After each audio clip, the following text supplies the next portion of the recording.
everyone, welcome. Thank you for the compliments. As always, I love you all so much. I appreciate it. Thank you for being here. I appreciate you being here. I'm very, very excited to get into the second episode of Sharpest Tool. I hope you enjoyed the premiere. Our little recap was going at the beginning of stream, of course. This episode's probably going to be a little bit more exposition-y heavy, like, as opposed to action-heavy as well, but not in the same way. It's going to be a little exposition heavy in more of a lore sense. We are going to get some answers today. Don't worry, I wasn't going to leave you guys in the dark too long about like what is actually going on in this series since we left on a little bit of a cliffhanger last time, but don't worry, we'll be getting right back into that pretty quickly in this episode. But last time we needed to like really establish the universe and like the characters that we're going to be focusing on, like people and whatever. So this is going to be more exposition-y as far as some answers and some lore and what actually is going on here. So I hope you still enjoy, though. I think it should be a fun one and give you guys a clearer vision of what's happening. I'm nervous as always for these, but I'll get into my storytelling groove as we go here. So without further ado, let's go ahead and jump into Sharpest Tool episode 2. So we are going to go ahead and rejoin our world. We left off in the main household, of course, but we are going to go ahead and rejoin it. Another part kind of closer to the perimeter of campus, some of the more woodland trails off at the edges, similar to where the lady we saw at the beginning of the first episode was running, but even a little bit further out into more of the nature trail areas of campus here, as another young student is just kind of hanging out on the perimeters. It's very late at night, of course. A little bit of a scary time to be out and about for most students. But it seems like this student is also quite a brave one and is hanging out with another student here who seems to have a bit of a unique look about her. And these two are just kind of hanging out late at night, you know, as young college kids do, just kind of flirting, singing to, serenading each other with love songs, as this girl sorry about the leveling up. You know, this girl right here, her name is Aubriana. She's a little bit interested in it. She's got a bit of a fancy for the lovely green-haired gal in front of her that she met at a party, who has kind of invited her back, you know, out into the perimeters, you know, like, oh, what are you scared, for a little bit of hanky-panky outside of the party, or at least that's maybe the guise of what she has given to this girl here. But in the midst of them kind of having a little bit of tipsy fun, this student, of course, as maybe you guys have picked up, is not exactly the just got a bit of an edgy look going on here. There's definitely more to her, and it's not exactly the reason that she expressed that she's lured this other girl out into the perimeters tonight, as she's going to go ahead and take her shot here. Once the girl is loud. Once the girl is nice and like putty in her hands. Gonna go ahead and take a nice big drink from her neck here. What she hasn't realized, though, is that one of the other members of her pack is nearby and has seen what she's doing. And is going to go ahead and come over here and just kind of startle this, our green-haired girl here, as her victim has passed out on the ground, sneaking up right behind her and just whispering a little, well, I'm beginning to think that you lot don't think that I provide sufficiently for you. Definitely startling this girl with the green hair as she's going to turn around, a bit of terror in her eyes, to the redheaded woman behind her, like, oh, no, mother, of course you do, it's not that. As the redheaded girl continues, a little more anger seeping into her voice now. As she said, yeah, that's right, I do. So why the hell are you sucking off a random freshie imbecile on the side of the road tonight? As the girl's gonna just kind of continue a little bit more frantic now, like, oh no, we were just hanging out, and she was cool, and she wanted to come back to my place, and I was like, hell yeah, but then her balls just looked so delicious, and I don't. As the redheaded woman just kind of cuts her off, like, all right, enough. So, cancel rebate day, so I stopped singing. She's gonna cut off the green-haired girl right in the middle of her singing. Like, all right, enough. I specifically told you all to hold off on hunts for a while, since one of your idiot siblings left a body at the perimeter at daybreak. Like, I want you to have your fun, but no drinking from anyone that I haven't brought back for you all in a covert way that doesn't end up on the cover of the fucking school newsletter. And just as this green-haired girl is muttering, like, oh, yeah, yes, right, of course, yes, of course, I wouldn't. The blonde girl is actually waking up and does seem a bit distraught, a little distressed of what just happened to her, a little terrified, seeing another person with even more glow in her eyes this time, and this girl is just going to go ahead and run off screaming in the other direction, prompting another pretty upset look from the red-haired woman at the green one, like, as she curses the youngling in front of her, like, God damn it, Sienna, what is that? As the green-haired girl looks startled as well that the woman she drank from woke up, as she's profusely trying to apologize, like, oh my god, I'm so sorry, but I don't know what happened, I thought I did it right, but my pull just keeps getting weaker and weaker, and you know that a lot of us just haven't been able to just do it as well or erase their memories as well lately. Things do just keep getting weaker. Have you made any progress in trying to fulfill the prophecy? As the red-haired woman, still looking thoroughly unpleased with the girl in front of her, is just going to kind of snap at her and say, when I make progress, you will know. Now, let me deal with this. Just go make sure that the rest of your siblings have read my memo loud and clear. Got it. As the green-haired girl just kind of somewhat politely bows and nods profusely, running off to do just that. So as we left off last episode, if you remember, at the very end there, after a bit of a kind of final blow-up, Maya decided to go and be the bigger woman and go talk to Lynx herself. But when she entered Lynx's room, it seemed that Lynx was going through a bit of a transformation, terrifying Maya, of course, but when prompted to look in the mirror herself, realizing that a bit of a pale visage is going on with her face as well, and they heard a bit of an exclamation from upstairs of Birdie yelling, what the fuck? And so we join them now on the same night as Lynx and Maya have gone ahead and just raced right upstairs at hearing Birdie proclaim like that, of course. Birdie kind of protesting, protesting immediately as well, like, wait, no guys, don't come in, but as soon as I turn around and see that there is a similar enough looking, kind of terrifying look going on with both of the girls in the apartment, in the house, I guess, they're just going to stop right in their tracks as well, and, kind of freeze, like, okay, okay, cool, Cool. Just kind of rambling on on their own, as both Maya and Lynx don't really know how to respond either. Seeing their other roommate, Maya seeing her best friend.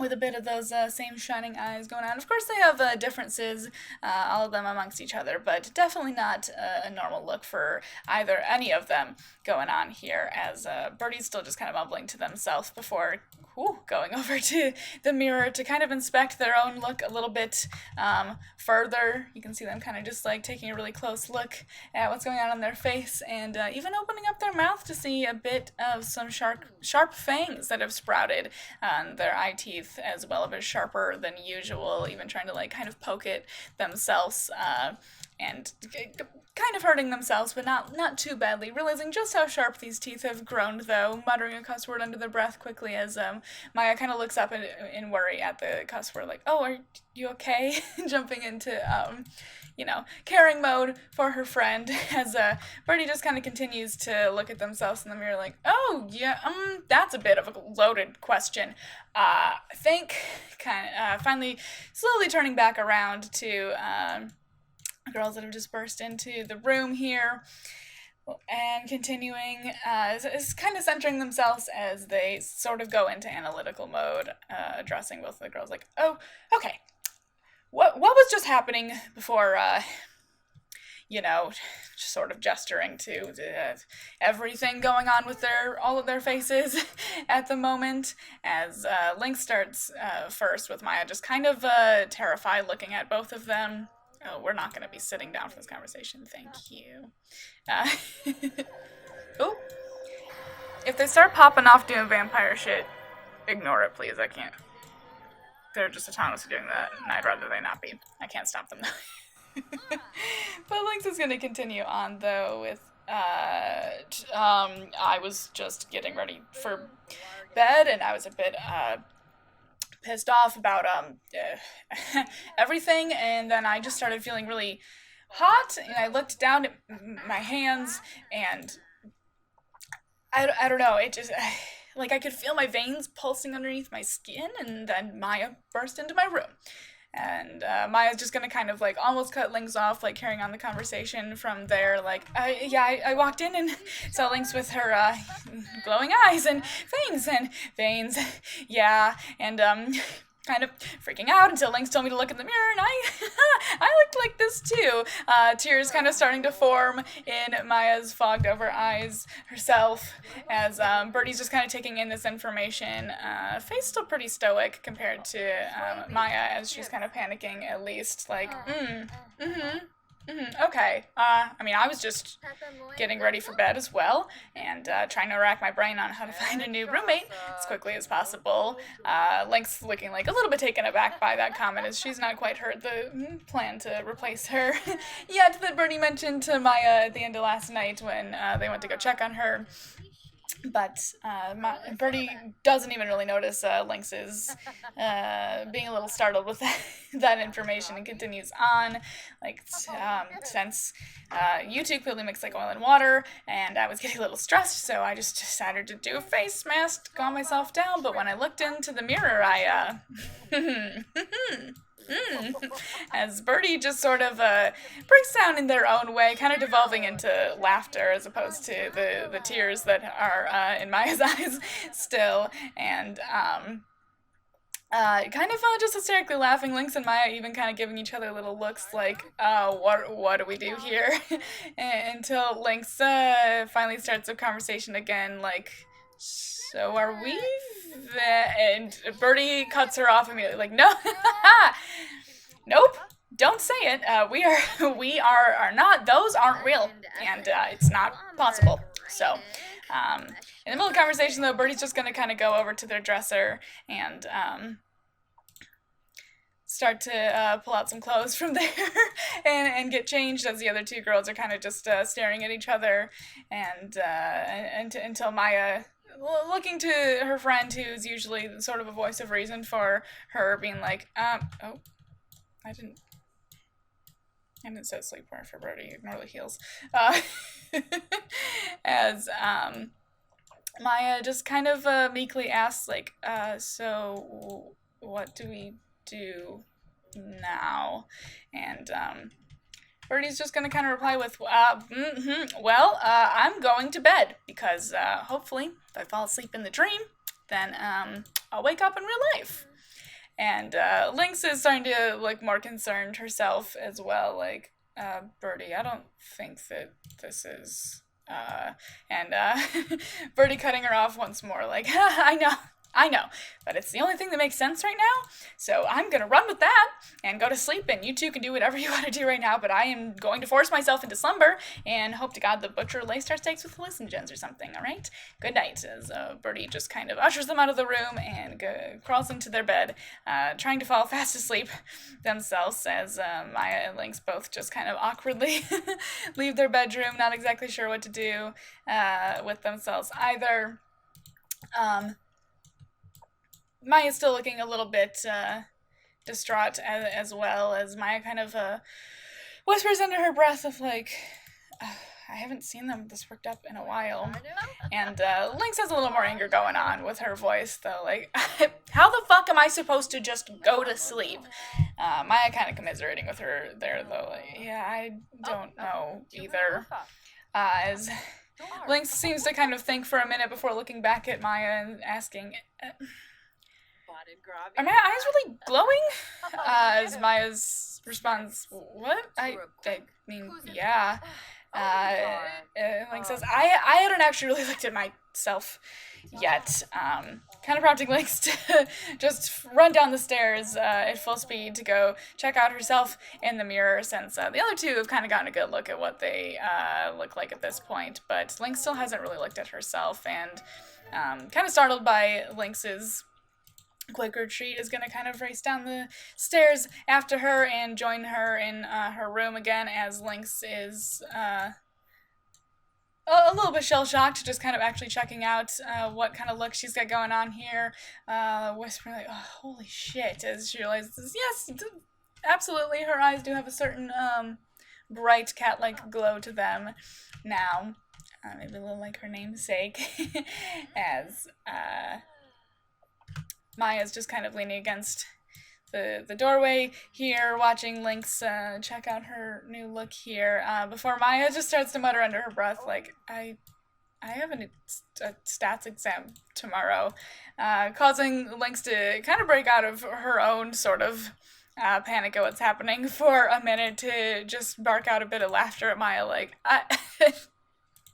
really? Yeah, that's probably your biggest concern right now, Maya. And, Maya still seems a little bit deep in thought as she begins to ramble a bit to her new roommate here, like, God, you motherfuckers, stop it. As, Maya starts to just kind of ramble, kind of caught up in her own, head now, rambling to Lynx like, yeah, well, usually is my biggest problem, and I wasn't planning on having a bigger concern right now than that, so I don't really know what the hell to do, and my brain can't exactly ignore the other things that are weighing on me, like making a fool in front of my boss earlier, making a fool of myself in front of my boss earlier, or my new roommate hating me. Lynx just kind of like rolling her eyes and looking a little bit huffy at that, as Maya continues on, like, or, a stats test, even though you are right, it's all absolutely inconsequential right now, but I know how to worry about those. Not the fact that I'm a oh my god, as she kind of starts to hyperventilate and almost cry again, Lynx seeming a little bit more awkward at this point for kind of sending Maya into a tizzy like this here, sort of understanding where Maya's coming from a tiny bit more now at this point. Let me actually make Maya look a little bit more upset here real quick. Oh yeah, I have new scared emotions now in the game too. Ooh, I haven't played with it yet. But Maya's still just a little bit worked up in her own head here. God damn it, I heard it. There we go. Lynx's still trying to process everything herself, of course, as she just kind of awkwardly mutters out to, like, yeah, no, that makes sense. I don't exactly know what to do with this, just kind of running her tongue over the fangs now present in her mouth. I don't quite know what to do with this either. As Maya's like trying to take some like deep breaths and calm herself down. As Lynx kind of looks off for a second, looking up at the ceiling for a minute before asking Maya, isn't this the old sorority house? And Maya, like a little bit surprised at the question, is like, how did you know? You don't exactly strike me as a historian on the campus. As Lynx kind of, she's like, no, I'm not, but my old roommate was interested in that history crap, so I hear about it sometimes. It was shut down for like some kind of unsavory practices or something, yeah?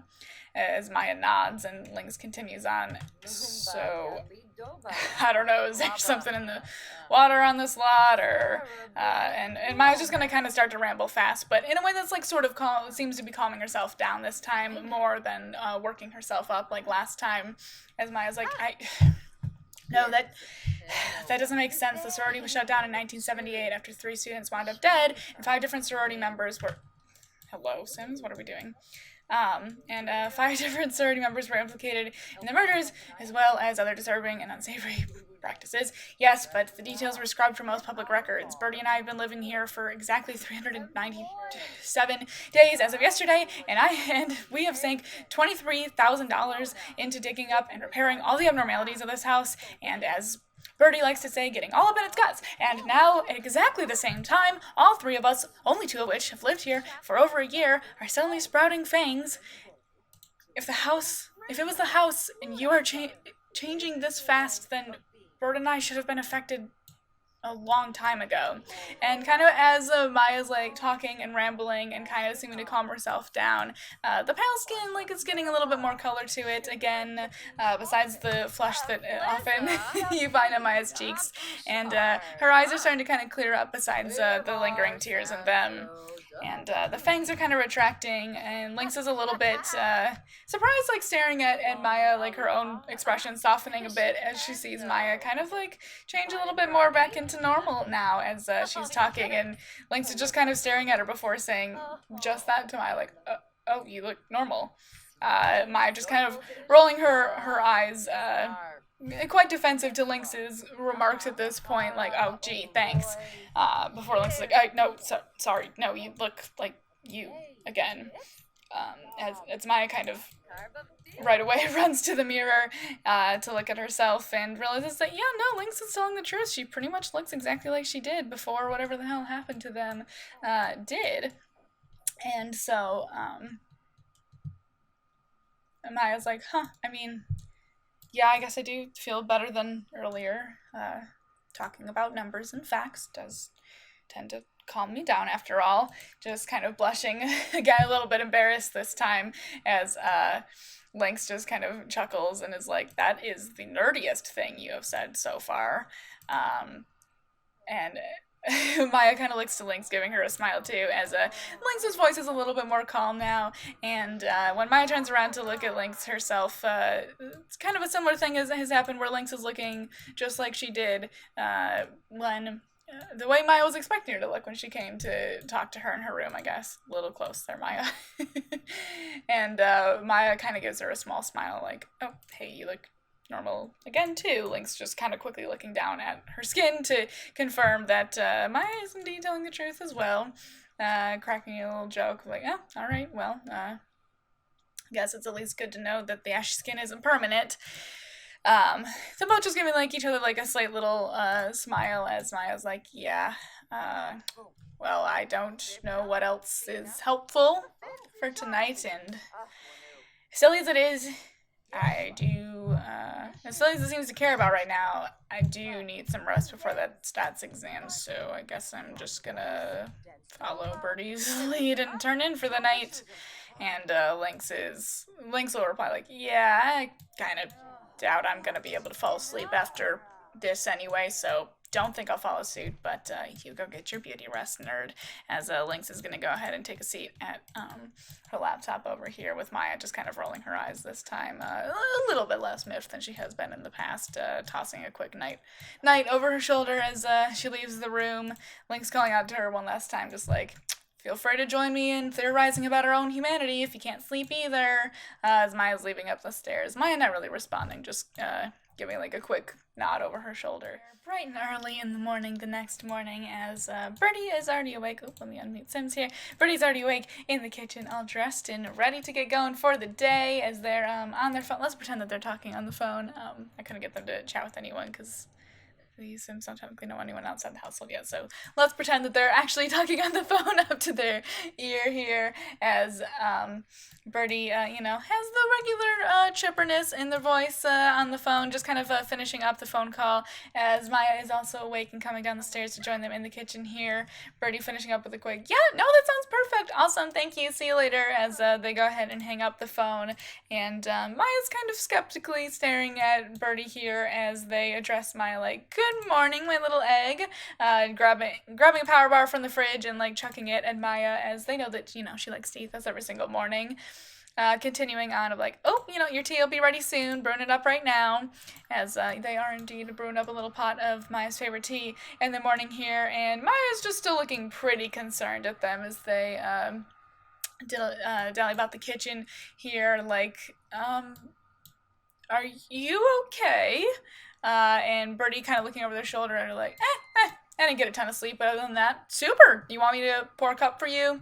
As they're going ahead and grabbing some tea themselves here. Maya just kind of still standing, not really going to join them at the breakfast bar yet, like, no, I'm alright this morning, actually. Who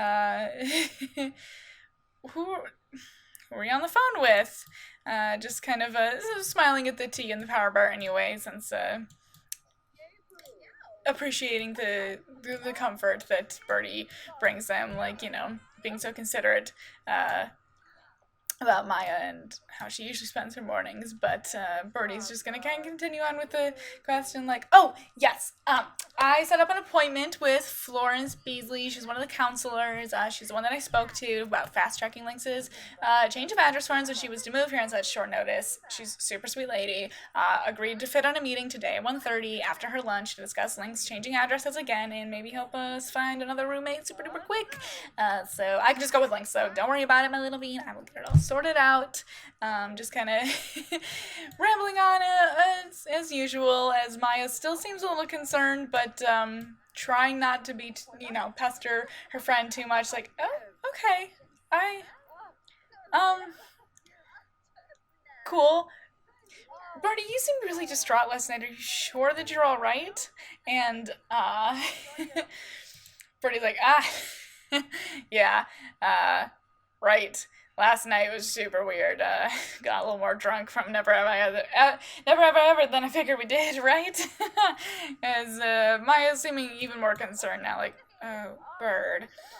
Birdie just kind of trucking along though, and grabbing an apple out of the fruit bowl here for themselves, and just kind of smiling and biting it, and almost immediately spitting it right back out into their hand though, as Maya's like,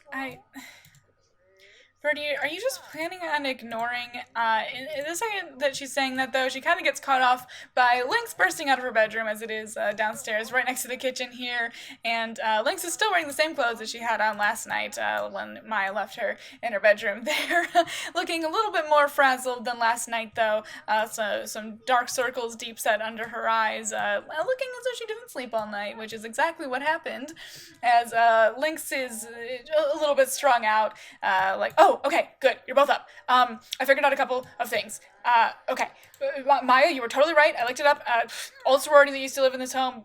Definitely not the house affecting us, but definitely weird, but timelines don't line up. Definitely a lot of weird shit surrounding this place, though. Just get them into a conversation here. Describe new idea. Perfect. And Yeah, Romeo, like, including this one article that said people would reportedly walk by at night and think they saw the glowing eyes peering through the upper windows, right? She's kind of motioning to, like, her own, like, eyes and Birdie as well, as they were the two that had the most glow going on last night there. Um, and being like, which seems a lot like, yeah, right, mine and Birdie's, at least last night, kind of trying to explain it out a little bit more, as the other two don't seem to have a lot of recognition of what Lynx is talking about on their face. Different varieties. Maya just still seeming a little bit taken aback by everything happening this morning, and Birdie's still just trying to keep a pretty blank face about all of it, as Lynx just kind of continues on, though, like, yeah. Or Birdie going ahead and interrupting her for a second, like, yeah, see, when I was saying Maya definitely had too much to drink. Lynx just kind of ignoring Birdie, though, like, yeah. And of course, all the claims are written off as crazy, but maybe they weren't, you know? So I don't know what it means, but, like, it might be something. And, oh, clearly, we all look normal and full of life in the morning. Birdie kind of doing the, like, so hand wave there. Lynx just continuing on, like, I think it's because we've had some time to kind of calm down about it. Yeah, so every time I would get super duper frustrated or angry, like, looking up shit, or just, like, angry about last night again, you know? I would suddenly, like, look down, and I was Count Chocula again. But, like, when I would come back down, I'd return to normal. So, I don't know. I think it at least has something to do with our emotions, but I couldn't quite get it under control yet. But, like, okay, Maya, say something super uptight and annoying. And Maya's just gonna kind of glare at her again, though, like, what? Lynx is like, yeah, or just, like, keep giving me that look. Maya kind of confused, like, what the hell are you talking about? As Lynx just seems to be, like, focusing, like, really hard, like, making it motion, like, yeah, just keep going. Before Birdie's kind of had enough of it, they've reached their threshold of this conversation, and it's like, okay, yeah, best to replace her as soon as possible. Good thing we have a meeting with Florence this afternoon to switch up your address again. Lynxie, as Lynx kind of breaks her focus, like, oh, wait, what? Today? Birdie continuing on, just going ahead and tossing their teacup in the sink. Being like, yep, not until 1:30 though, so I suggest you get some rest because in the kindest way possible, you look a little ragged. Now I'm gonna get to the lab though, so ladies, and salutes them and starts to head out the door. Right away with the bright morning sun really shining down on them, as Lynx just seems a little thrown off, being, like, kind of stopped in her tracks like that, and Maya's still giving that really concerned look at Birdie, as Birdie kind of turns right back around after making, like, a bit of a hurt sound outside, comes right back inside, and doesn't really mention exactly what was going on, but just kind of swearing under their breath, like, all right, yeah, you know, on second thought, maybe today is a sick day, so I'm just gonna go back to bed and get some rest. Maya, are you good to take Lynx to the roommate reassignment thingy meeting? And Maya definitely very concerned about her friend at this point. Just kind of gives a bit of a solemn nod as Birdie heads up the stairs to their own room to head back to bed. Giving, like, an affirming hand wave at Maya as they head on up. Maya just looking a little taken aback, but finally asking Lynx, like, is 1:30 all right with you? Lynx not really responding, and Lynx looking actually a little bit downtrodden compared to how she normally holds herself, a bit, you know, cocky and confident, at least. Another thing to kind of throw Maya off this morning, as Lynx finally replies her, like, yeah, that's 1:30's fine. Lynx herself also slinks on back to her room, scuffing her feet a little, making some half-hearted comment about how she probably should go get a bit of a nap, and Maya finally letting out a breath she didn't realize she'd been holding for most of the conversation. We're jumping ahead in time here a little bit, as it is later in the afternoon. It is getting close to 1:30 at least, which is when Maya is going to end up taking Birdie's place at the little counseling meeting with Lynx about a bit of a change in address here, and Maya is just kind of standing outside a little... Oh, is this the vendor, actually? I was just going to pretend there was a vendor, but maybe we actually got one. I don't know. But Maya is outside at the food stall before heading into the meeting just to get a little bit of cup of tea, or at least try to drink a cup of tea. You know, she's not super confident that it's going to be quite appetizing to her right now. Excuse me, hiccup, sorry. But it's been a rough day. It was a bit of a wild night, so it's gonna be damned if she doesn't try at least. And in kind of like standing here about to order some tea, though, she's really getting kind of just transfixed on the male vendor that is in the booth right now, about to serve her some tea, as it's almost like she can like hear his heartbeat like pounding in her ears, and it's a really weird and new sensation for her, and there's kind of like a hunger that she wasn't expecting, really rumbling inside her stomach here, as she's just kind of transfixed on the jugular of this man in front of her. Oh.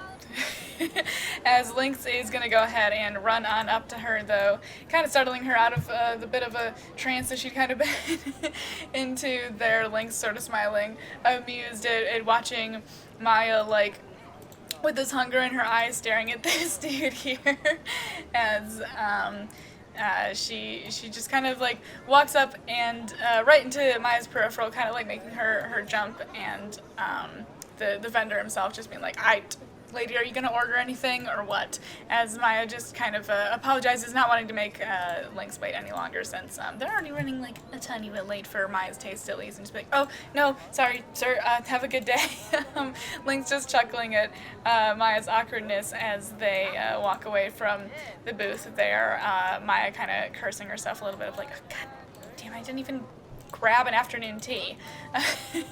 And Lynx just kind of making fun of her, like, I mean, damn, even I don't tend to show my thirst that blatantly, but kind of going right over Maya's head, and she's like, I mean, it's not that big a deal. I just figured that tea would help me feel better after a less than stellar day so far.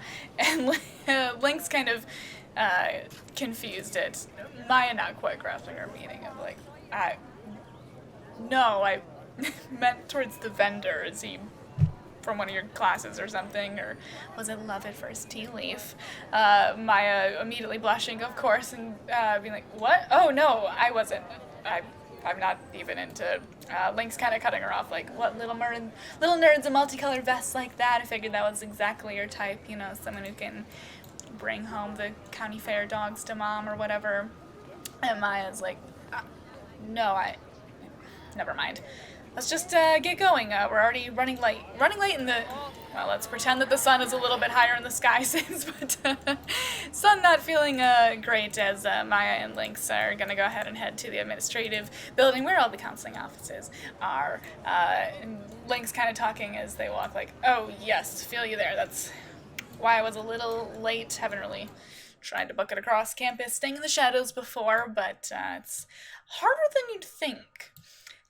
As they just kind of like chat a little bit as they get to the counselor's office, Maya knocking on the door promptly as it hits exactly 1:30, hearing, you know, a cheery call from inside of like, oh, come on in, as they head on into the counselor's office here, into this lady's eclectic office.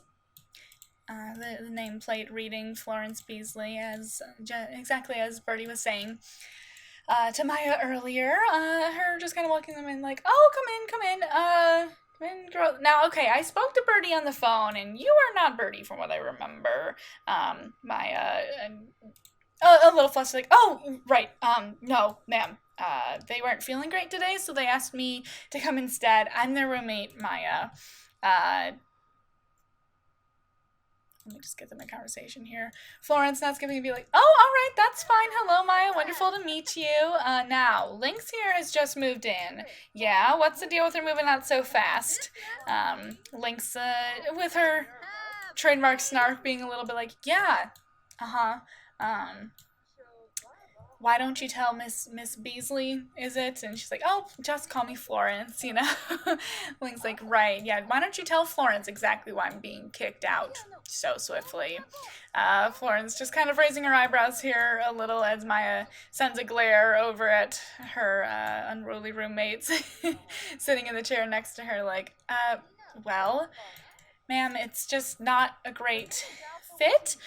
Birdie didn't exactly vet this one past me, and she has been, for lack of a better word, tormenting me since she moved into our home. Lynx hardcore rolling her eyes at that, like, tormenting? Jesus Christ, I have been lightly teasing you, softie. Relax. If I could get Maya to sit, that'd be wonderful. Maya also kind of rolling her eyes, getting a little defensive as well. Like, lightly teasing should be reserved for people who are friends. I literally just met you and you were already using psychological warfare against me in my own home. Maya's kind of like getting a little bit worked up by Lynx. Lynx is pretty calm and collected as usual, if not like a tiny bit annoyed, but Maya's a little bit flustered having to explain this to another person and getting such pushback, and in the midst of being a little bit worked up about everything, Lynx, as she's rambling on, but kind of like turning to look at Maya like, oh my god, you dramatic bitch, but kind of stopping herself as she sees Maya's like skin starting to look a little bit more pale than when they walked in, and starting to see a little bit of that kind of like milky haze gloss over Maya's eyes again, and not wanting to cause a scene, Lynx is gonna kind of try and subtly stop what she's saying and not react too much, and just being like, no need to work yourself up like that, Maya, we can just keep our cool, kind of doing the same running her tongue over the teeth thing that she did last night when talking to Maya, trying to subtly alert Maya like, hey, the fangs are, might want to hide the fangs that are about to pop out there, hon. And so Maya's eyes just kind of bugging as she does catch the drift of Lynx's subtle little communication there. Oh my god, Sims, please.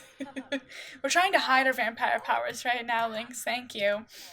And Maya's just gonna look startled, but try and just avert her gaze from Florence here as she does just sort of turn and look at the floor, doing her deep breathing, trying to calm herself down. Lynx just kind of trying to explain away, seeing that there's a bit of a taken aback look on Florence's face here. Lynx just trying to explain, like, her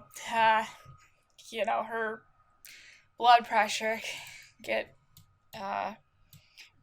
make her faint when she gets too worked up, so just, want to prevent that as Florence kind of snaps into action, though, and reaches down pretty swiftly to a bottom drawer in her desk, pulling a little key out from her key ring and unlocking this bottom drawer and pulling out, like, kind of one of the class roster looking things that are around this office pretty prominently, but one that looks a little bit more weathered, a little more torn, with a thick leather binding on here, and flipping it open, grabbing a pen, and staring right at them and just asking, how long? As both girls seem a little bit taken aback now. Lynx just being like, I just moved in. I don't know her whole medical history. Sorry about motorcycles outside. Florence just kind of being like, oh, no, sorry. Kind of turning her attention to Maya, who has calmed down, but is just kind of staring at the floor right now still. Florence continuing on, like, how long have you been transforming? Or how many times, if that's easier? And both girls just kind of staring at each other, eyes wide now, not exactly sure where to take this. Maya even letting out a startled, like, what? As Lynx is like, I don't know if transforming is the right medical term. I wish Birdie was here. Birdie is the medical student. Florence's face just kind of softening, though, like, Lynx, I appreciate what you're doing, but I assure you that's not necessary. Lynx trying to respond like, what do you mean? Before Maya cuts her off, though, and does just actually genuinely answer Florence's question, like, since last night. Lynx kind of like sending her a bit of a threatening look, like, why are you just telling this random woman this? Maya be responding out loud to Lynx, though, like, well, she clearly knows what's Sims. She clearly already knows what's going on, and having someone help us might be nice. As Florence cuts in herself, like, yes, luckily it was me who you were seeing today, and who knows exactly what's happening there. and I assure you that I can help. Luckily, I caught you this early as well. If it just started happening last night, that'll make things a lot easier if it's only been a day without guidance. Now, you said us. Does that mean Lynx here has been experiencing the same? Maya kind of looking over, and Lynx, who's just sort of chewing on her lip and looking down at the ground before she finally responds as well, like, yeah, I have. Maya kind of quietly, while fidgeting with her cuffs, or something like, yeah, Birdie too. Florence, with a bit of a sad look in her eyes, she's kind of noting things down in her notebook as she talks to the girls, like, oh, Birdie too, alright. I know it was probably alarming when you realized that something was happening to you, but listen, everything will be alright, and even if I'm sorry you have ended up in this situation, I promise it's not the end of the world. It isn't a matter to discuss here, though. You girls and Birdie, meet me by the picnic table, by the river, just past this building, at 11 p.m. tomorrow night, and we can discuss more then, okay? For now, and she's gonna kind of reach in her little mini fridge that she has back here and pull out a couple of little drink pouches that just sort of look like kind of off-brand Capri Sun to the girls, but with a little sigil on it that looks similar to the one that is in the center of campus there, and she's going to pass out a few of these little pouches to Lynx and Maya here, saying, just keep these with you for now, snack on them when you get hungry, avoid normal food, but if you can't, stick to red meats if you do get a little bit more hungry. I'll have more for you tomorrow night, okay? And avoid the sun as much as possible, as I'm sure you've figured out. I'm so glad to speak with you girls today, and I'm sorry that I can't give much more yet, but I promise that everything you need to know, I will tell you tomorrow. Lynx a little bit exasperated with the vagueness of the conversation, though, being like, so, we're vampires then, yeah? Is that correct? And this is a regular occurrence then? Florence kind of seeming awkward, like maybe a little like she wants to elaborate more, but sort of stopping herself, like, I will tell you tomorrow night, I swear. I'm sorry I can't give you anything more right now, but for fledglings, you're already doing wonderfully. If you've noticed that staying calm can help, Lynx mimicking her a little, like, fledglings? Florence is trying to give a comforting smile to both of them, like, if one of you had some time, I would hurry home and get some of those pouches to Birdie as soon as possible. If they aren't feeling well, as you say, that's probably why. Maya, wanting to help her friend, first and foremost, jumping into kind of caring mode, like, yes, yeah, of course, for sure. Wait, what about the housing situation, though? Lynx looking like she's about to roll her eyes, but just kind of sheepishly looking away at the floor instead. As Florence is like, right, oh goodness, sorry, the reason you actually came here. Listen, I fast-tracked the papers before to get Lynx in, but I think it's going to be harder to make another switch right after, especially if I don't have any names or addresses to change the forms to. So, let me look into some things and I'll see what I can do, if it's really something that needs to be fixed right away, okay? I am here to help you guys as much as I can. Definitely trying to put a lot more meaning into that sentence than just her general college counseling, as Lynx has a bit more of her gruffness back up now, just kind of muttering, yep, thanks, scuffing her feet across the ground, as Maya also gives like a more sincere thank you to her, as both of them kind of stash away these pouches in their bags and quietly leave the room together here. Lynx turning to Maya right as they leave, like, so, are we gonna go to that meeting? Maya just turning to her, like, I mean, what do we have to lose? She clearly knows a lot more about what's happening to us, and I, for one, would like some answers. I'm sure Birdie does as well. Lynx just kind of cutting back, though, like, I mean, they seemed a little opposed to even discussing it, honestly, but Maya just being like, yeah, yes, but they'll want as many answers as they can once they do accept that this is reality.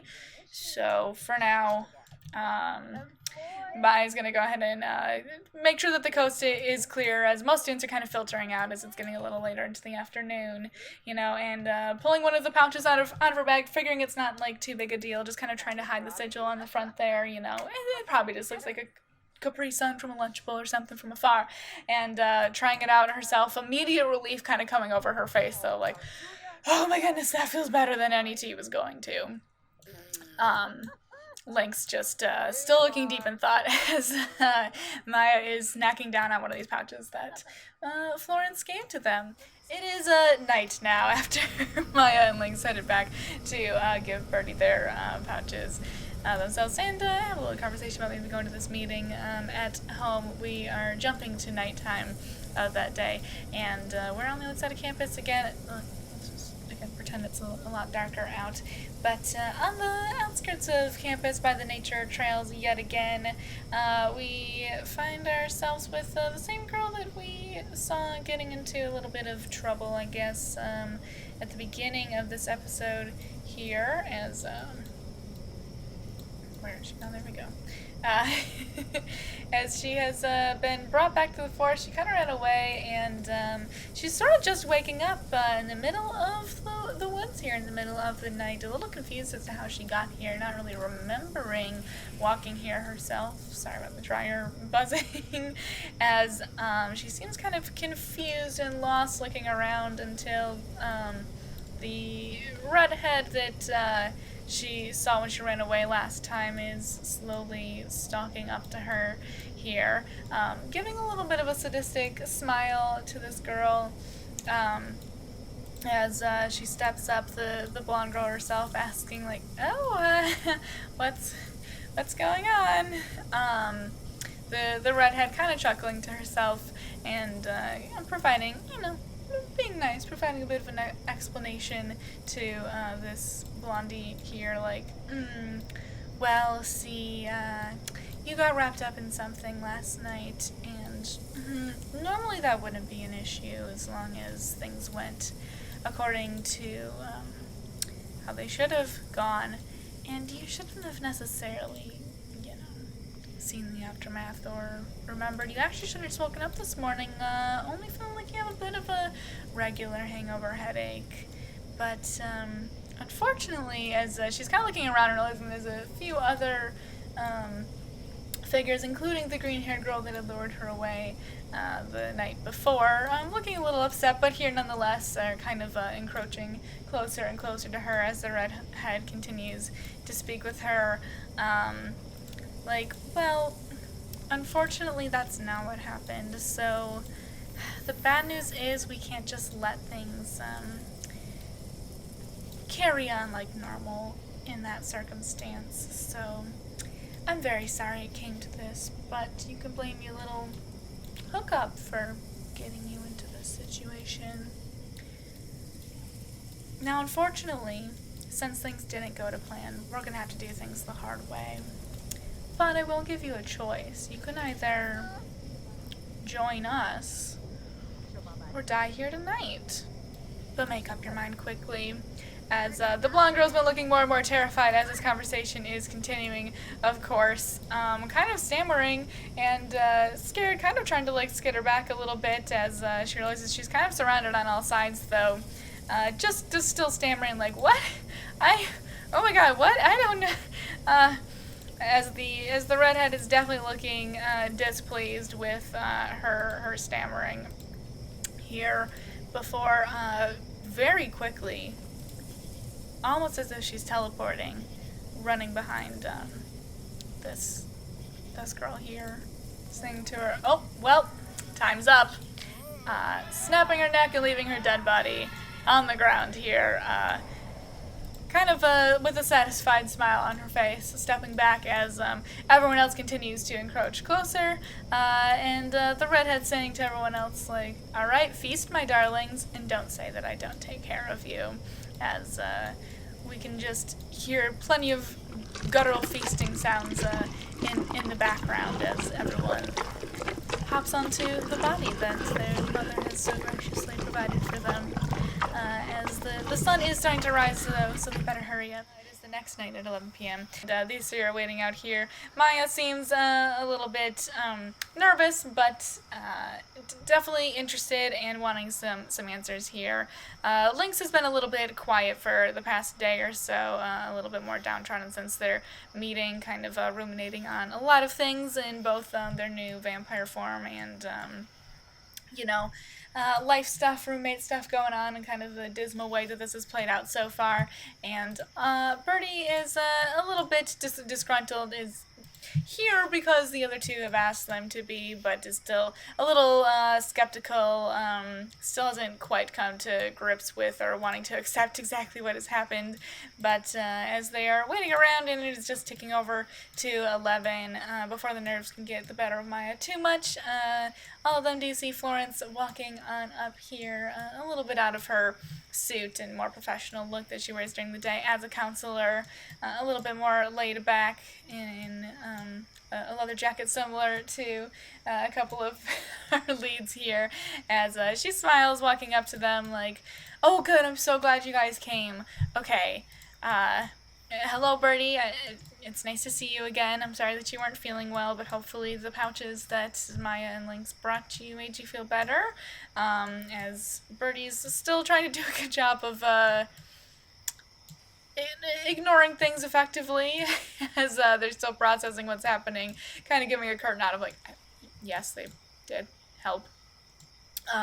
Florence just trying to be as gentle as possible because she knows that this process is not the easiest to go through, or it's not the easiest thing to come to grips with.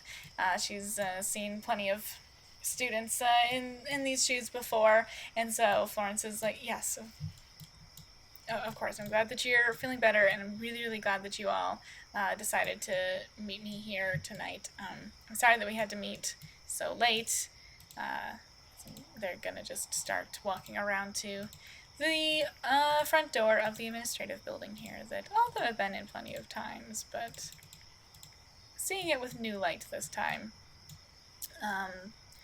As Lynx is going the other way, I suppose. Florence apologizing for having to meet so late, and she says,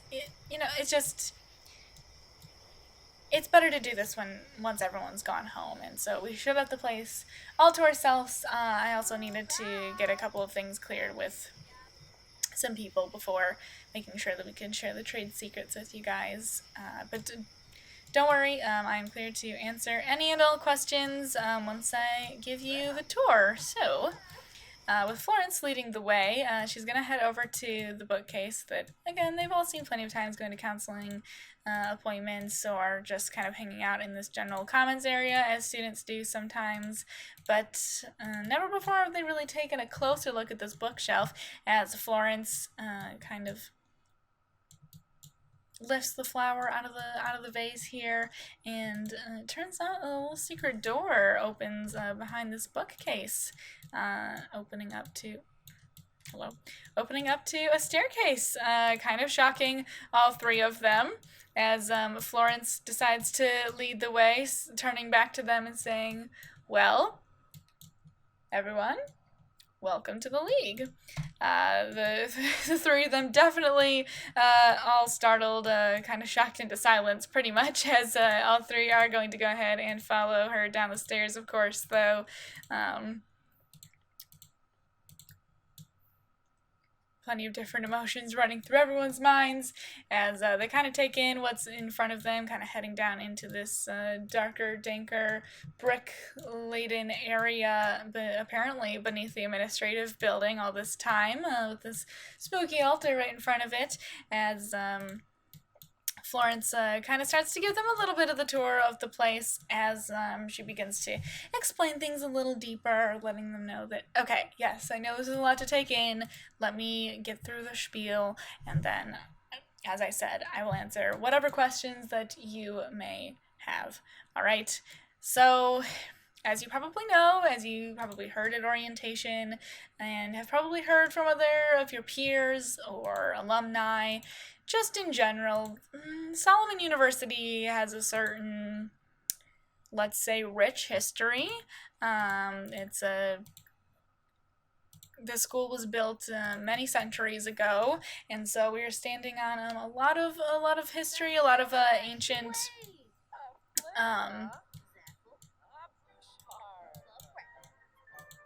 tales over the years, and it's really remarkable that the school is still standing. But as much as there's whispers of maybe some sordid things happening in the past of Solomon University, most people don't really know the full truth. Now, of course, there's, plenty of urban legends and such across the rumor mill of what maybe has happened back in the day. Some of them are true, not all of them, but this school wasn't always just a regular university. It, many years ago, was a school for magical scholars, actually. It's incredibly sacred land, and there was a lot of incredibly important texts that were housed at this university.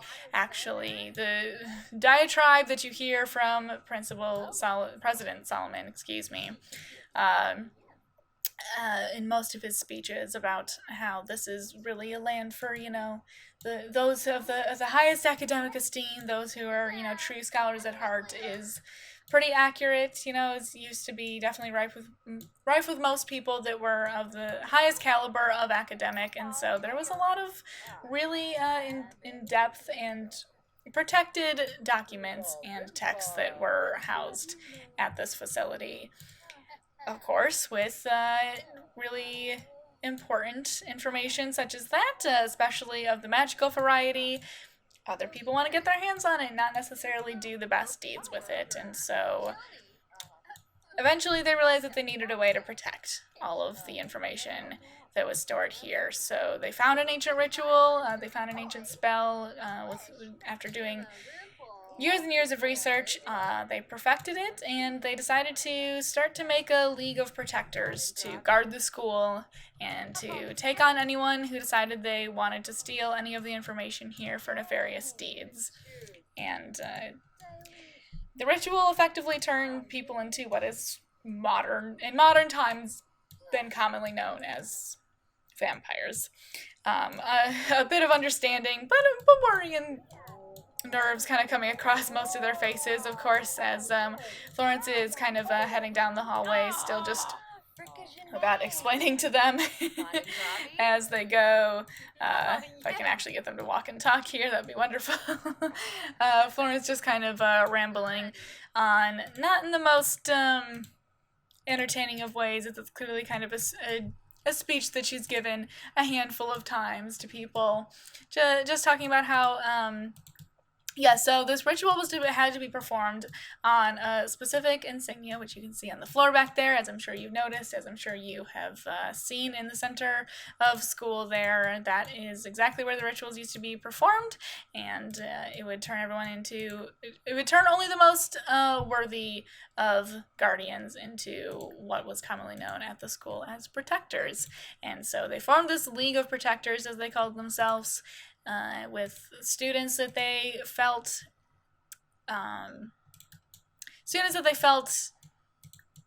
could handle it, students that they felt could rise up to the task of really guarding the lands around here and fighting off any foe that might try and challenge that. It comes with a lot of powers that we will get to in a moment, but it was a pretty ruthless life for the people that were the protectors, though.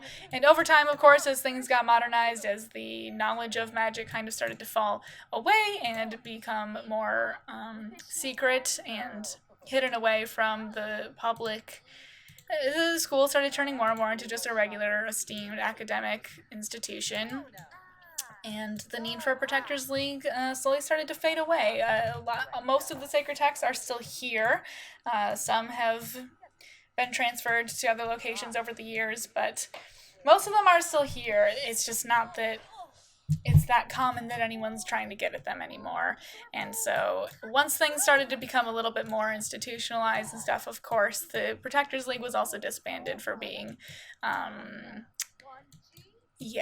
ruthless on the students that were to undertake that role. So nowadays, we don't really uphold that. The League still exists, but we don't call ourselves the League of Protectors.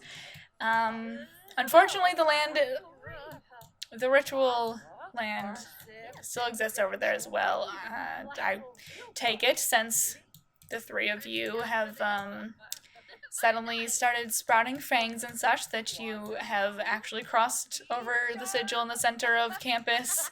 All of them kind of looking around a little bit sheepishly, especially Lynx just sort of looking at the ground as understanding is starting to come to them a little bit more of why exactly and how exactly they've ended up in this situation, as Florence continues on, like, yeah, it's not exactly an urban legend that if you cross over the sigil, we say it's that you'll be cursed to fail the semester, just because one thing has endured at Salomon University, that most people that come here are pretty scholarly, and that's probably the worst fate to most people, that they would be kicked out of school. So we try and scare them off with that, but it doesn't always work, and sometimes people walk across the sigil. Now, usually only the most worthy, like the highest caliber of scholars and protectors will actually be able to handle the spell.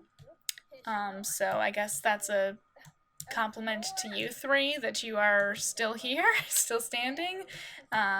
Sometimes it doesn't take, and sometimes it has much worse consequences, but we try and do our best to keep people away from it. And Maya's gonna be a little upset though, like, okay, if it's that serious and real, why haven't you done anything to get rid of the sigil than just telling students that they'll be cursed, like, to fail the semester if they walk across it? And Florence does seem a little disgruntled as that is, here, we'll continue the tour. She'll kind of take them into, like, this big boardroom meeting here, taking a seat at the helm as the other three are kind of looking around a little bit. Florence saying, yeah, I agree with you.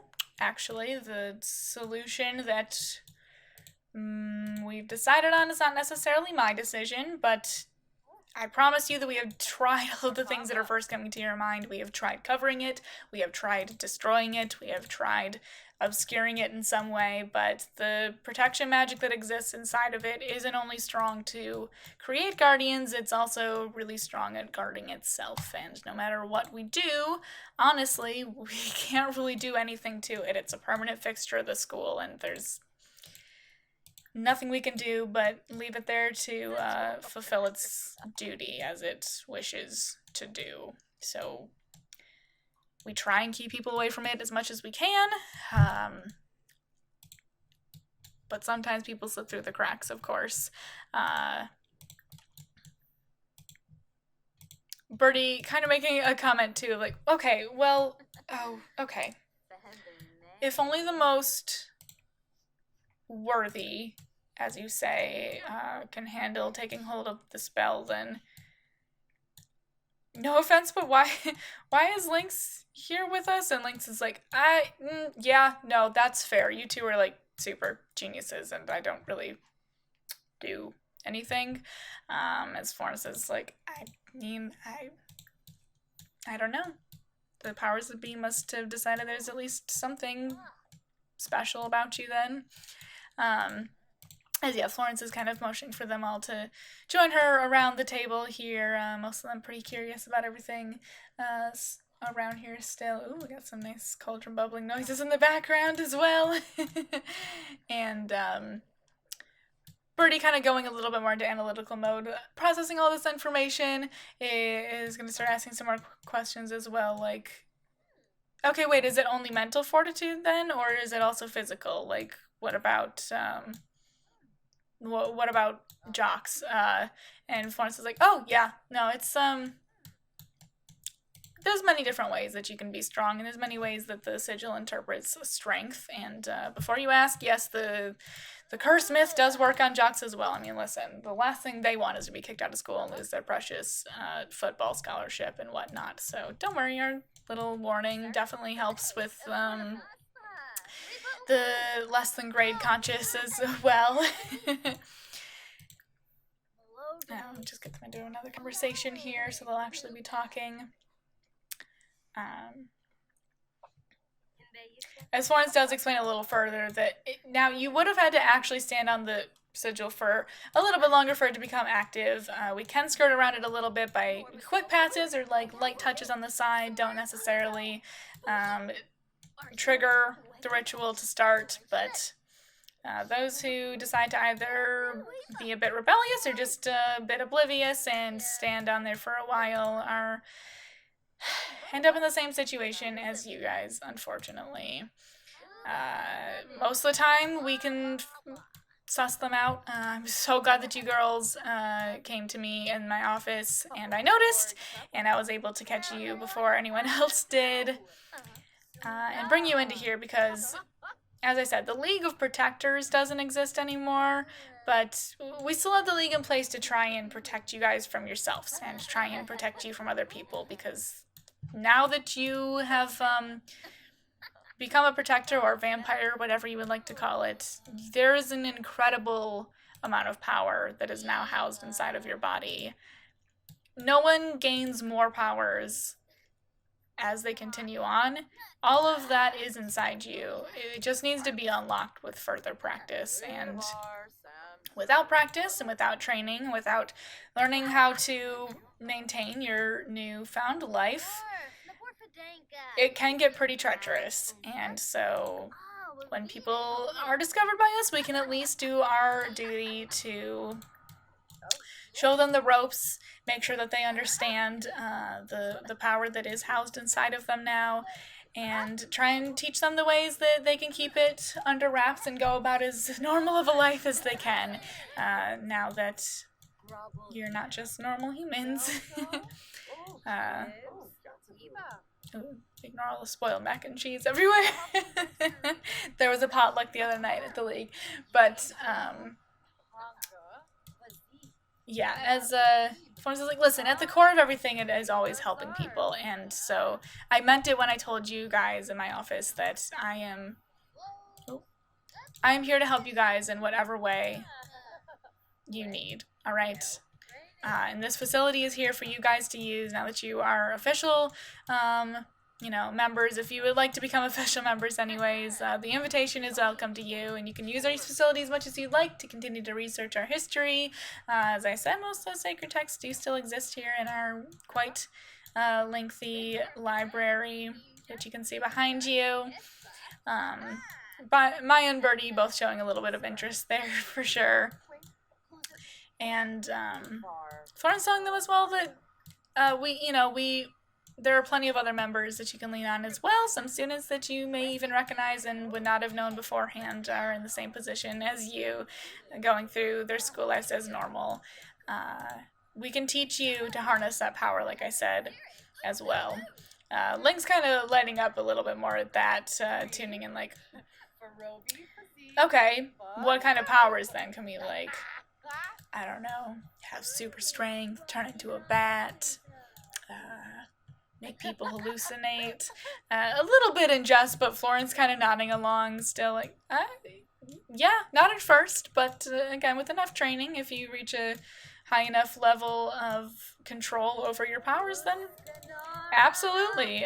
Plenty of things like that are absolutely within the realm of possibilities, as Lynx's eyes are definitely growing wider as she continues to talk here. Florence saying, all right, last deal of business before you can either make your way or ask me any other questions that you have. As I said, modern day kind of knows you as vampires, and I'm sure that you know plenty of, let's say, pros and cons to that lifestyle from classic media and stuff, which is really knackered up some of it, but not all of it is true. Some of it is, though. Let's see. Crosses don't hurt. We are not religious-based, so you are free to wear your punk rock cross necklaces without fear. Go for it. You cannot eat human food, though, as you've probably realized. We strongly discourage drinking from other humans. That's not really in our practices here. We try and keep things as above board as possible. So that's why we used to have a member of the League that was highly involved in the science, an incredibly brilliant mind that manufactured a synthetic form of blood for us is the substance I gave you in those pouches the other day. So I'll send you away with those some more tonight, and you can stop by here to grab any more at any time that you'd like. So hopefully that can sustain you. Red meats are really good as well if you can get a nice juicy steak or rib or something. But hello. But yes, if you would like to be part of the League, we would highly encourage you to resist those impulses to drink from other humans. The more that you do that, the less finesse and control you have over yourself, let's say, as you go down a bit more of a primal path. Stay out of the sunlight. You aren't going to die if you go outside, but you should be able to scamper off to class fine with only a little bit of a hurt stomach, but definitely no prolonged exposure. Otherwise, it could be fatal, absolutely.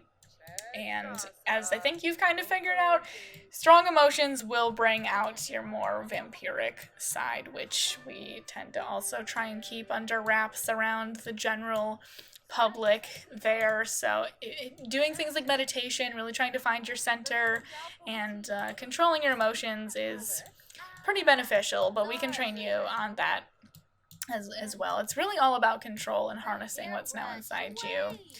Each of you, everyone kind of has their strengths and talents, even if everyone has the same capabilities inside them. And I'm sure if you guys decide to train with us, you will find your niche places. We have plenty of members that can help you with whatever areas you might find the most interest in as well.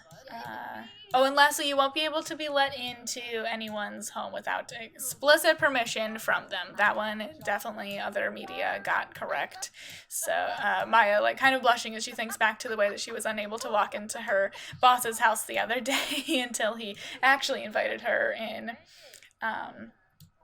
As Florence kind of trails off, sorry for the information overload again. All the information is here, and you can always ask me any questions if you have any, but we're here to help, and I really hope that you guys would like to continue your journey with us. Birdie kind of picking up on some of the language that she's saying, though, you keep saying joining you guys, or glad that you found us first. What's the alternative? As Florence looks a little bit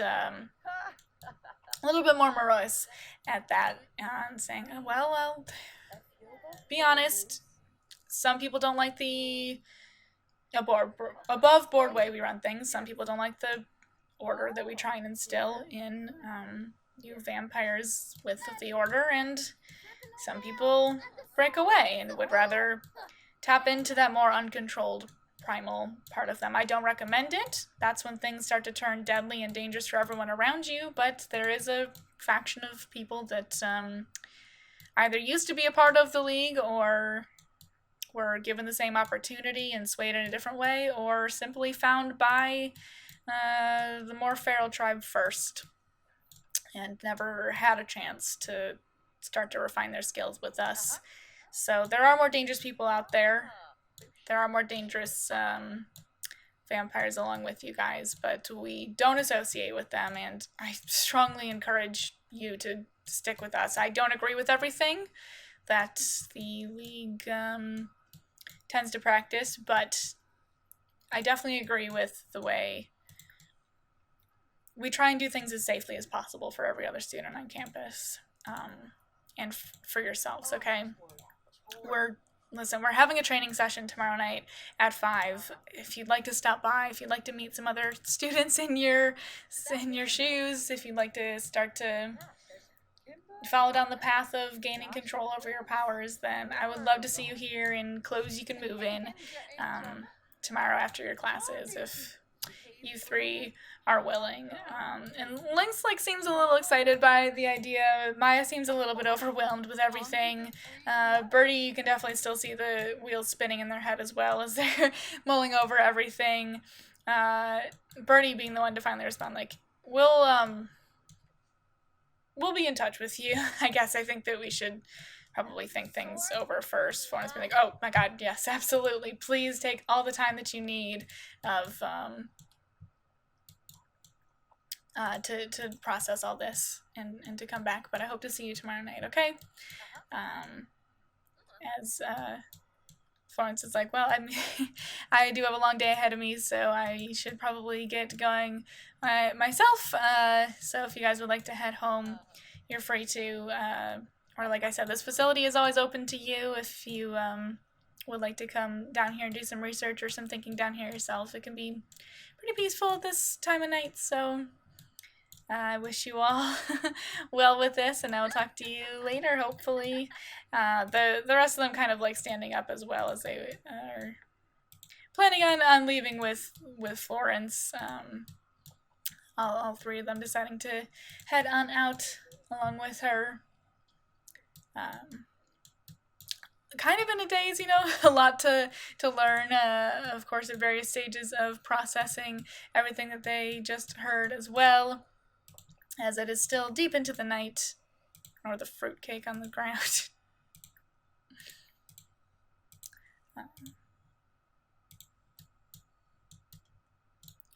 As yeah, everyone goes ahead and exits for the night. Oh, someone's here reading, apparently.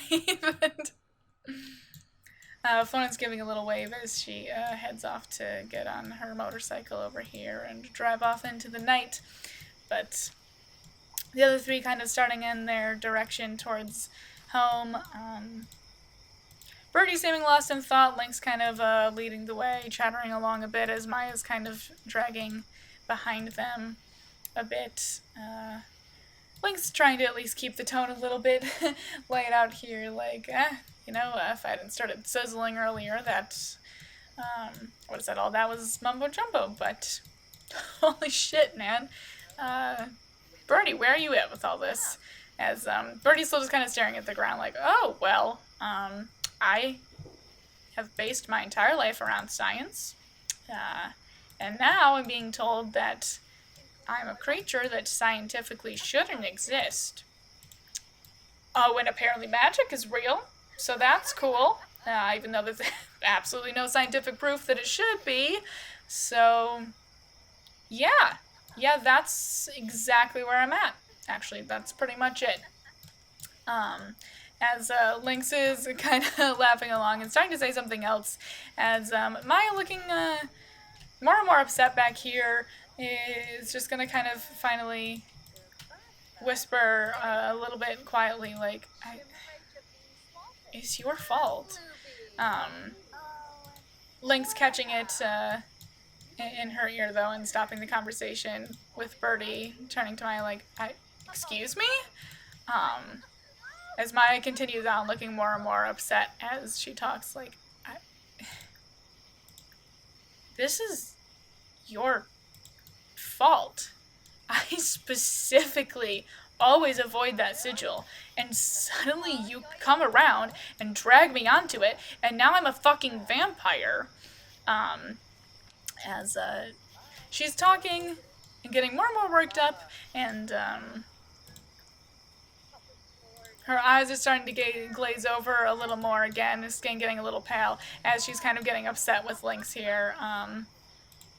We'll put in her every day from last night. Dark forms are very difficult to deal with. But very upset with Lynx at this point, as Lynx is kind of just getting defensive, as she tends to do, back to Maya yelling at her like, Alright, well, you know what? You won't have to deal with me much longer, okay? I'll find a new roommate myself if I have to. As Lynx starts to kind of like storm off towards home, getting a little bit more worked up herself, as Maya's like, oh, nope, no, you're not leaving. You are not moving out, not now. You got us into this mess, you are not allowed to skip out on us now, okay? You owe us that much. As Lynx kind of stomps back around like, I'm not the one who wanted to leave anyways.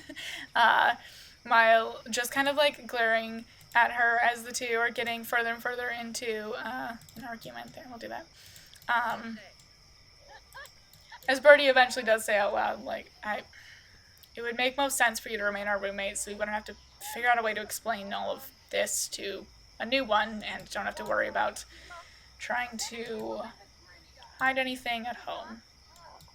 It would probably be beneficial for all of us to figure out this whole situation together anyways, so yeah, Lynx, just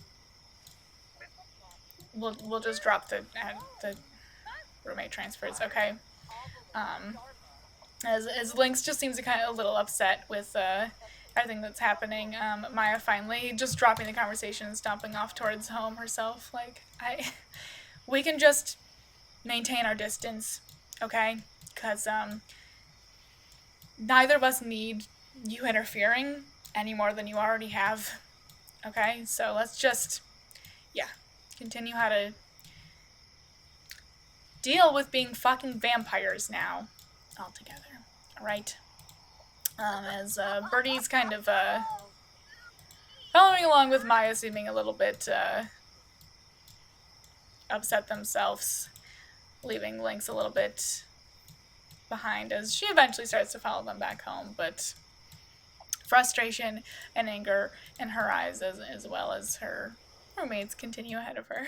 The next day, it has been some hard conversations, kind of icy discussions, but the three have decided that since it's their main source of information right now, they might as well start to learn how to deal with this new life state a little bit more, and especially with Maya and Birdie both being pretty academic people themselves, they like the idea of going with a place that's going to teach them how to kind of control everything, but also give them a lot of information and such. So they've decided to take Florence up on the offer to, they haven't like officially accepted an invitation to the league yet, but at least join their training and start to learn a little bit. But things have definitely been a bit tense at the house after the last blow up, since Birdie's not been the happiest with Lynx anymore either.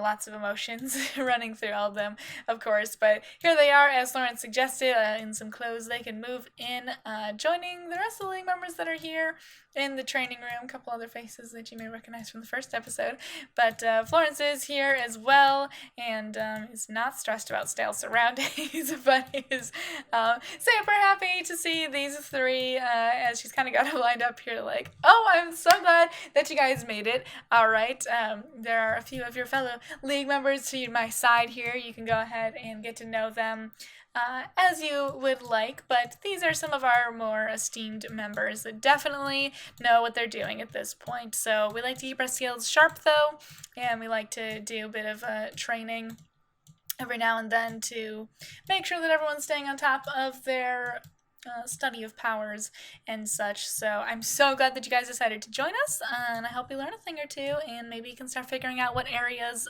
of power you'd really like to start honing. I guess let's start it off by showing our new fledglings exactly what they might be able to be capable of at some point. So Clementine, you and Isaiah, why don't you show us your stuff? Clementine kind of perking up at that, very happy to, very eager to show off, as always. Florence just being like, you guys might want to step back a little bit, as these three are going to go ahead and look a little bit concerned, but take a bit of a step back here. To go ahead and watch. The rest of the crew not seeming too concerned, pretty used to what's happening here, as the two that Florence motioned to take front and center in the middle of the sigil, that now that they're aware it's got a bit more meaning behind it, our three leads have definitely taken more notice of around campus lately, as it is very prominent in the lair at least. So we'll bring Clementine and Isaiah over here, kind of giving each other a little bit of a competitive, flirty looks. Oh, sorry. It was on Birdie, not Isaiah. Why don't you come back to watch, love? That's good enough. There we go. Isaiah is the blonde one over there.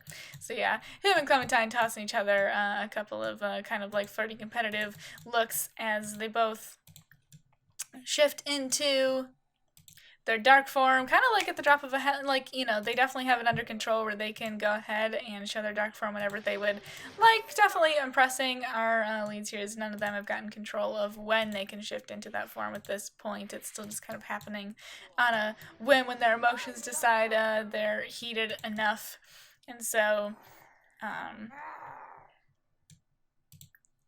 after doing a couple little warm-ups here, Florence being like, all right, stop giving each other bedroom eyes and get to it.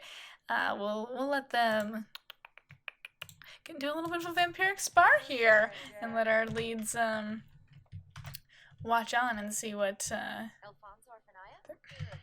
might be capable of at some point. If they'll do it. Yeah, there we go. Ooh. Okay, there we go.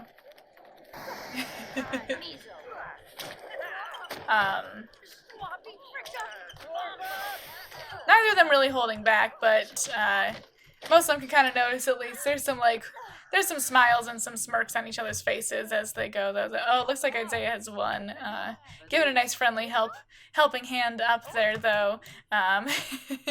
Definitely impressing and kind of terrifying our leads here as Florence is like, all right, yeah, that's what I'm talking about.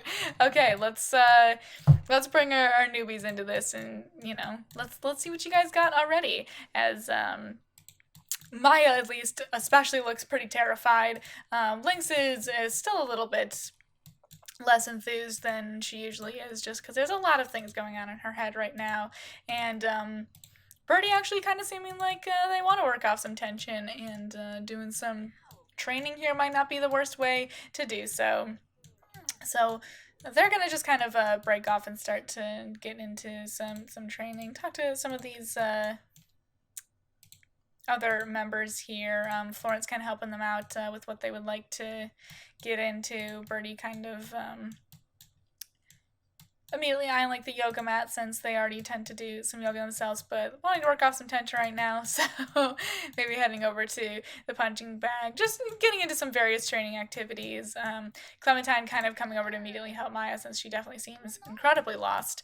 But as everyone's sort of filtering in and doing their thing, 𝕲𝖆𝖗𝖃 here is gonna step out to the side, a little bit away from the activities, to just kind of have a watchful eye on things, as Florence is kind of helping train Birdie over here and such as well. But this aqua-haired girl over here is going to notice that 𝕲𝖆𝖗𝖃's kind of gone off to the corner, and join him a bit away from the crowd, out of everyone else's hearing range, as 𝕲𝖆𝖗𝖃 kind of acknowledges her presence next to him, but, you know, doesn't really change the kind of bored way he's watching everyone go ahead and train, as she strikes up conversation with him, like, what do you think of the newbies? Him giving like a bit of an analytical gaze at them, like, I mean, they're sloppy, but not awful. There's some potential. The aqua-haired girl saying, like, well, what do you think the headmaster's gonna think of them? 𝕲𝖆𝖃𝖃 being like, you mean if he pays any mind to them? Yasmin, I can't remember the last time he spared a glance at a fledgling. Yasmin saying, well, yes, but I don't know, maybe some new blood might be helpful to pull onto our side of things. Some of those who haven't been influenced too strongly by Florence's little moral compass yet. 𝕲𝖆𝖃 looking a little skeptically, like, perhaps, but they seem pretty chummy already. Yasmin being like, yeah, but what about the one with the long hair? There's some fire in her, at least. She doesn't seem particularly enthused with Beasley's monologuing. 𝕲𝖆𝖃 being like, yeah, maybe. I don't know. We'll see. Why don't you keep an eye on them and see what you can figure out about them. Try and get closer to them. I'll keep an eye on how they're progressing in training, and we'll see if any of them might be good prospects to help join our efforts to rebuild the League of Protectors. And as those two are have their watchful gaze on everyone, quietly discussing their plans in the corner, that is where we will leave our episode for tonight. So here we'll just pause it. We'll leave it on them over here. So thank you for watching. That was a lot of information. I know I wanted to kind of get into more of what actually happened, but I know it's information overload, so I will have it all in the recap for next week as well. We have the stage set, we have all of our characters established, we have our kind of prologue from the pilot established, we have the League established and some more characters and some other plot lines going on here, so now we can actually get into more of the action and doing some stuff with it. So thank you so much for watching. I hope you enjoyed. This episode went smoother than the first one, I think, because Sims was on good behavior tonight, so thank you to Sims, besides like a couple small things, but it wasn't absolutely freaking out all the time like it was last time. I was really worried because there was a patch yesterday, but we seem pretty okay. Better timeline too. I want to keep these around 2.5 hours or so. Maybe a little longer again if things are taking a long time, but not too awful, I don't think. So yes, that went smoothly. I'm happy with how that went. I appreciate you all for being here so much. I hope you enjoyed and I hope you're excited to learn more. Stay safe out there. Don't travel into the woods with green-haired girls that you meet at parties. And yeah, I hope you have a wonderful rest of your night and a beautiful rest of your weekend, and I'll talk to you all later.